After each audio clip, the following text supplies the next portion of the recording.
Tous l'équipe, ravi de vous retrouver aujourd'hui. Ici c'est Mamos, nous sommes le 18 juin, le mardi 18 juin 2024. Et donc on va se faire un point sur la situation des altcoins. Les altcoins qui ont saigné, mais vraiment qui a très grosse chute pendant tout ce mois de juin. Enfin sur le dernier mois, là j'ai mis ici le dernier mois sur Crypto Bubble. Vraiment, vous voyez des moins 36, des moins 28, des moins 33, des moins 46, des moins 40, vraiment des moins 47, moins 20, enfin, la plupart des altes ont saigné comme jamais, hein. Par exemple, FTM, ici, moins 41, moins 44, moins 25. Bref, c'est souvent entre moins 20 minimum et moins 45, hein, de ce qu'on peut voir.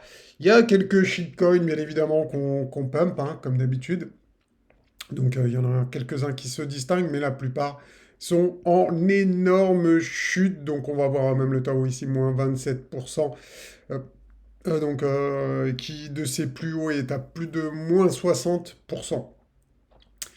Donc voilà pour les altcoins, hein, pour ce qui s'est passé sur le dernier mois. Maintenant, les amis, on va regarder notamment la charte de Other, hein, qui a perdu son support de la moyenne mobile de 100. Et on va voir qu'est-ce qu'on peut espérer quand même malgré ça. Est-ce qu'il y a un petit espoir de rebond? On va essayer de checker ça ensemble. Ça va être intéressant, je pense. Et on va checker également Other versus BTC. Et on va regarder ce qui s'est passé, eh bien, dans le passé, justement. Et on va essayer de comparer avec ce qui se passe aujourd'hui. Mais juste avant de continuer, les amis, n'oubliez pas de liker cette vidéo et de vous abonner si ce n'est pas déjà fait. Au moins, vous aurez les notifications pour les prochaines vidéos. Donc, vraiment, gros big up à tous ceux qui like et qui commentent. Toujours un plaisir de vous lire. Juste une chose, tiens, avant de continuer par rapport aux messages que j'ai reçus, etc. Donc il y en a, ils m'ont dit oui, mais ça vaut pas le coup d'acheter du Bitcoin, etc. Machin truc. Non, mais après, ça dépend, les amis, aussi de votre portefeuille. Si celui qui a 100 000 euros, je suis désolé, celui qui a 100 000 euros et qui n'a pas de Bitcoin, c'est une erreur. Pour moi, c'est une erreur, c'est clair et net. Et d'ailleurs, il n'y en a pas. Il n'y en a pas, hein. Je peux vous le dire, hein, moi je connais des investisseurs, etc. Tous les gros investisseurs, demandez n'importe quel euh, gros, entre guillemets, investisseur, en tout cas celui qui a plusieurs dizaines de milliers de dollars d'investis sur le marché des cryptos, tout le monde a du Bitcoin et de l'Ethereum. Ceux qu'on n'a pas, c'est vraiment les petits. Je sais que parmi vous, il y en a énormément. Mais après, si vous avez que des altcoins, dites-moi le montant de votre portefeuille. Je pense pas que vous avez des portefeuilles à 6 chiffres. Vous avez des portefeuilles peut-être à 5 chiffres, des 10 000, 20 000, 50 000, je sais pas. Mais en tout cas, moi, personnellement, je peux vous dire que la plupart ont du Bitcoin et de l'Ethereum dans leur portefeuille. Bien évidemment, hein, ça, pour moi, c'est une évidence et même, ça serait une faute professionnelle de ne pas en avoir. Voilà, c'est mon point de vue, c'est mon avis. Vous avez le vôtre, des amis, je vous lis, je lis tous les commentaires. Donc, bien évidemment, vous avez le droit d'avoir votre propre opinion. Moi, je vous donne la mienne et vous êtes là pour ça, les amis. Donc, c'est normal. Il y en a, ils m'ont dit oui, c'est trop. Enfin, t'abuses un petit peu à dire que faut pas retenir cette leçon. Faites comme vous voulez, les amis. Si vous estimez que la volatilité de votre portefeuille, elle est bien comme ça, mais il y en a qui ne le supportent pas. Et je vois des commentaires de nouveaux qui supportent pas la volatilité. Et vous n'avez pas tous le même niveau. Il y en a, ils ont de l'expérience, il y en a, ils en ont pas sur le marché des cryptos. Donc, moi, je parle plutôt pour les débutants. Je parle pas pour ceux qui ont fait déjà plusieurs bull runs. Bien évidemment, je m'adresse pas à vous dans ces messages-là, hein, vous comprenez-le bien. Après, chacun pense comme il le veut, bien évidemment. Donc, les amis, on va revenir ici pour commencer sur la charte d'Other. D'accord, hein. Donc, Other, c'est quoi pour ceux qui connaissent pas? Eh bien, c'est le crypto total market cap, excluant le top 10 des altcoins. D'accord, donc je me répète, hein, mais on exclut par exemple Ethereum, Solana, BNB, etc., etc. Donc ici, les amis, on peut voir qu'on avait eu une accumulation de mai 2022 à novembre 2023. On s'est extirpé de cette vague d'accumulation. On a commencé notre phase bien, de tendance haussière. Mais, comme vous le savez, hein, ces derniers jours, on avait eu un appui d'abord sur la moyenne mobile 200, ce qui est plutôt un bon signe de tendance haussière long terme. Mais là, récemment, hein, comme vous pouvez le voir, hein, on a eu eh bien, une cassure de la moyenne mobile 200, ce qui est quand même un signe euh, plutôt baissier. Mais est-ce que c'est la fin du monde? C'est la question qu'on va se poser ici. Eh bien, pas forcément, déjà parce qu'on peut voir un peu ici une figure en bull flag potentielle qui n'est pas du tout validée, mais eh bien, qui pourrait être validée dans les prochains jours. Pourquoi pas, hein, gardons de l'espoir.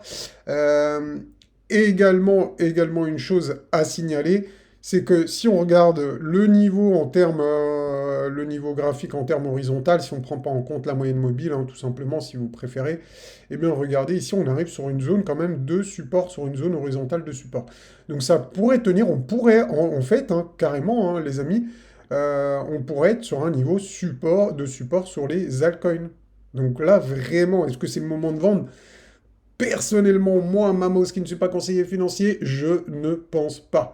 J'aurais aimé qu'on ait des boules bleues ici, ce qu'on n'a pas eu, hein. Par contre, des boules jaunes, rappelez-vous, hein, les boules jaunes, ce sont les bougies bah, qui nous donnent plutôt qui mettent en évidence des tendances, enfin que la tendance peut se retourner, d'accord, surtout quand on a des grappes. Et les boules bleues, c'est plutôt des zones de bottom, donc en gros les boules jaunes plutôt des zones de top et les boules bleues plutôt des zones de bottom. Il faut savoir qu'en période de bull run, il faut vraiment privilégier les boules bleues pour acheter et moins faire attention aux boules jaunes. Et l'inverse en bear market, c'est-à-dire qu'en bear market, les boules bleues, on va faire attention, on va pas forcément se précipiter sur les boules bleues, mais on va se précipiter, on va faire très attention aux boules jaunes, d'accord? Donc voilà par rapport à cet petit indicateur. Et donc là, pour l'instant, en jour, on n'a pas eu encore de boule bleue. Bon, malheureusement. En daily, en tout cas, on va voir en 4 heures. Est-ce qu'on en a eu? Même en 4 heures, on n'en a pas eu. On en a eu ici, donc qui nous a indiqué qu'ici, on a eu, du coup, on avait une zone de bottom hein, au niveau de cette mèche. Hein, et c'est ce qu'on voit ici. Hein. Voilà, j'ai pas très bien tracé, mais vous l'aurez compris ici. Je vais utiliser un rectangle si vous voulez voir. Tac, donc là, on est quand même sur des zones de bottom. Donc on a fait, on pourrait dire une chasse au stop ici pour le moment. En tout cas, là, sincèrement, les amis, ce que j'essaie de vous dire depuis tout à l'heure, c'est que potentiellement, on est proche d'une zone de support. Personnellement, je ne pense surtout pas que ce soit le moment de vendre. Donc on va voir la réaction. Ce qu'il faudrait idéalement, ça serait de revenir par-dessus la moyenne mobile ici en jaune. La moyenne mobile de 100 jours, ça serait ben, plutôt bon signe de repasser par-dessus et qu'elle serve de support. Donc voilà sur quoi moi j'ai l'attention, sur lesquelles je fais attention, hein, les choses que je fais attention en ce moment. Donc c'est la moyenne mobile 200 et on va voir s'il y a un recovery ou si elle sert de résistance. Donc en résumé, ce qu'on voudrait pas voir, ça serait quelque chose comme ça. D'accord? Donc un rebond vers les moyennes mobiles et un échec. Donc ça serait vraiment la chose qu'on veut éviter de voir, d'accord? Et qu'on commence à rentrer dans une tendance baissière beaucoup plus forte. Ce qui serait bien, en gros, c'est de poser un bottom ici. Ça serait vraiment le scénario un peu idéal de la dernière chance. Donc maintenant, les amis, ce que je vous propose, c'est de comparer donc, la charte qu'on vient de voir tout à l'heure, donc de Other, mais maintenant contre Bitcoin. Donc pour voir la force relative des alts contre Bitcoin. Et ce qu'on peut voir dans le passé, c'est qu'ici, par exemple, on avait eu un bear market en phase avec une vague corrective en ABC, donc le zigzag classique en héliotisme. Et ensuite, on a eu une tendance en 1, 2, 3, 4, 5. Donc vraiment, l'héliotisme un peu parfait, le cas d'école donc de l'héliotisme. Et regardez sur ce bear market donc de 2022, fin 2020, début 2023, eh bien on a eu aussi une correction en ABC, donc en zigzag. Et on a eu du coup ensuite, suite à cette vague ABC, on a eu un rebond, donc qu'on pourrait assimiler à une vague 1, pourquoi pas? Pourquoi pas, si on répète un peu comme dans le passé, une vague 1, et maintenant potentiellement une vague 2. Donc l'idéal, là, on arrive vraiment sur des zones de support, mais extrêmes. Hein. Là, vous vous rendez compte, on est au niveau de juin 2023, donc un an en arrière en termes de performance par rapport au Bitcoin. C'est énorme, les amis, c'est énorme. Mais là, on est vraiment sur des zones de support. Hein. Vous pouvez le voir hein, clairement ici. Regardez la zone de support. Eh ben, on est dessus, les amis. On est dessus. Donc, est-ce que c'est le bon moment pour vendre ces altes? Sûrement pas. Selon moi, vraiment, C'est vraiment le pire moment ici, c'est des bottoms qui peuvent se poser. Et vraiment, hein, personnellement, jamais de la vie, je vendrai ici des altcoins, si vous voulez tout savoir. D'accord? Donc vraiment, c'est des zones qu'il faut surveiller, mais c'est pas des zones de vente, c'est plutôt des zones de support. Et on espère, bien évidemment, moi personnellement, hein, ce que j'espère, eh bien, ça serait un rebond ici, d'accord? Pourquoi pas faire un double bottom ici, d'accord? Donc un gros W, hein, comme vous le savez, double bottom, bah, c'est des W, hein. Bam, bam, hop, on rebondit, on fait un double bottom et on reprend la tendance haussière. Pourquoi pas? Pourquoi pas? Carrément, pourquoi pas? C'est carrément possible. Donc en tout cas, on va surveiller ça de près. Et ce qu'il faudra surveiller bah, dans les prochains jours, surtout les prochaines semaines, hein, j'ai envie de dire, c'est est-ce qu'on va réussir à former un double bottom ici.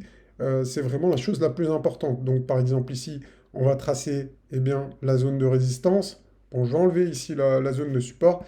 Et ce qu'on voudrait voir, hein, bien évidemment, par la suite, eh bien, c'est de revenir chercher cette zone. Donc déjà, ça serait pas mal et ensuite de casser cette zone pour vraiment rentrer dans une tendance haussière. Et là, vraiment, je pense que l'alt season pourrait commencer, notamment parce que les alt season, eh bien, elles avaient commencé ici, hein, en bas de vague 2. Regardez la puissance de la hausse qu'il y avait eu par la suite, quasiment sans respiration jusqu'au haut de la 3. Et il faut savoir que pendant le dernier cycle des altcoins, eh bien, la majorité des gains avaient été faits ici, en fait, tout simplement, hein, vraiment, avaient été faits ici. Et ici, il y avait pas eu grand-chose. Il n'y avait pas eu toutes les alts qui avaient pump. Il y en avait une certaine partie, mais ici, vraiment, quasiment toutes les alts avaient pump. Et avaient pump fortement. Il y avait des x10 régulièrement sur beaucoup d'alts. Sur, on va dire, allez, plus de 50% des alts avaient fait largement x10. Et des autres, bien sûr, beaucoup plus. Donc là, potentiellement, on pourrait être comme ici, d'accord? Comme en décembre 2020 sur les alts. Donc on était revenu quasiment au point bas comme ici, hein, vraiment exactement pareil. On était revenu quasiment au point bas. Et là, c'est la même chose. Donc est-ce que c'est le meilleur moment pour vendre? Bah, pas du tout. C'est même plutôt le meilleur moment, je pense, pour investir sur les altcoins, en tout cas selon moi, hein, c'est pas un conseil financier, mais vraiment selon moi, pour les alts, c'est vraiment le bon moment. Donc si vous êtes nouveau et que vous tombez sur la chaîne et que vous n'avez pas d'alt, et ben, et que vous voulez investir dans les cryptos, eh bien, vous ferez partie très probablement des meilleurs investisseurs en termes de prix. En tout cas, c'est ce que je pense. Voilà, vous, n'hésitez pas à me dire ce que vous en pensez en commentaire. Donc c'est toujours un plaisir de vous lire les amis. Si cette vidéo vous a plu, n'hésitez pas à lâcher un gros pouce bleu. Et voilà, ça fait toujours plaisir d'être soutenu. En tout cas, je vais essayer, moi je vous lâche pas. Malgré cette baisse, je suis là, je suis avec vous, les amis, l'équipe. Donc je vous dis à bientôt. Ciao, ciao.